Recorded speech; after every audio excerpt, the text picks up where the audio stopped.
बेटे की शादी सारे रिश्तेदारों के सामने धूमधाम से करवाती है मंगम्मा। वहाँ आए उसके सहेलियाँ मंगम्मा से ऐसे कहते हैं, तुम्हारी बहू कितनी सुंदर है। काली वसुधा को देख वो उसका मजाक उड़ाते हैं।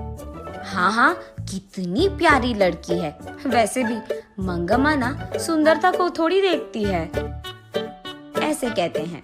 अरे हाँ मंगम्मा, तुम्हारी इतनी सुंदर बहू दहेज में कितना लाई है? हाँ, क्या दहेज, काय का दहेज?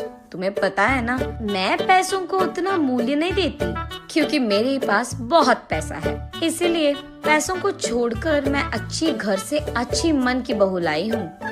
बाहर तो मंगम्मा यही कह रही थी, लेकिन अंदर वसुधा जो 100 एकड़ का भूमि अपने साथ दहेज में ला रही है, उसके बारे में सोचते हुए बहुत खुश होती है। तू तो जल रही है कि मुझे बहुत अच्छी मन की बहू मिली है, ये कहकर मंगम्मा वहाँ से चली जाती है। कुछ दिन बाद मंगम्मा की सहेलियाँ वहाँ आते हैं। अरे रे, क्या हुआ मंगम्मा, इतनी अच्छी मन की बहू को इतना उल्टा सीधा कह रही हो? ऐसा क्या हो गया?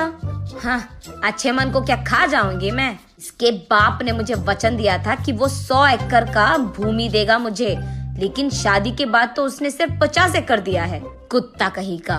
और मैं यहाँ सपने बुन रही कि इसके लाए हुए 100 एकड़ से मैं इस गांव का जमींदार बन जाऊंगी, लेकिन जैसे मैंने सोचा वैसे कुछ नहीं हुआ। ऐसे वो अपने सहेलियों के साथ उसका पूरा गुस्सा कह देती है। ये सब सुनकर मंगम्मा की सहेलियां अंदर ही अंदर बहुत खुश होते हैं और ये सोचते हैं कि अच्छा हुआ, इसको तो ऐसे होना ही था।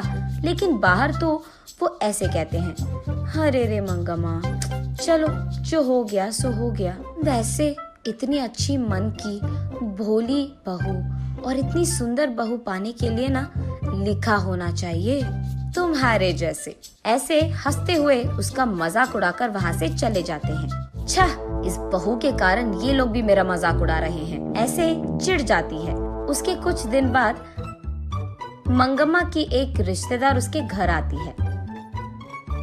क्यों मंगम्मा, कैसे हो तुम? माफ कर देना, मैं तुम्हारे बेटे की शादी में नहीं आ पाई, लेकिन बहू को तो दिखा दो, ऐसे कहती है। ठीक तभी वहाँ वसुधा को गुजरते हुए देख मंगम्मा, कौन है ये अति सुंदर लड़की? तब मंगम्मा जो कुछ भी हुआ उसे बताती है। ये सुनकर वो रिश्तेदार ऐसे कहती है, ये सब छोड़ो, कम से कम पोता पोती नसीब हुए क्या? हाँ, वही रह गया था, ऐसे गुस्से में कहती है मंगम्मा। हाँ, तो फिर और क्या सोच रही है मंगम्मा, इस कचरे को यहीं से भगा दो। उसके बाद तेरे बेटे के लिए ना एक अच्छी सुंदर बड़े घर की बेटी मैं लाऊंगी, ऐसे कहती है। वहीं खड़ी ये सब सुनती है वसुधा। वो दुर्गा माँ के पास जाकर ऐसे रोने लगती है। देवी, मैंने क्या पाप कर दिया?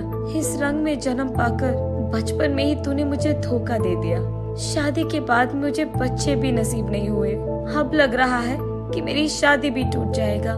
इनके पैसों की प्यास में क्या मेरी जिंदगी व्यर्थ हो जाएगी? ऐसे रोती रहती है। अगले दिन मंगम्मा के घर के सामने एक मुनि आता है और भवती भिक्षाम देही ऐसे पूछते हैं। ये सुनकर वसुधा एक थाली में सारे व्यंजनों को लगाकर उस मुनि के पास जा ही रही थी कि मंगम्मा ये देख,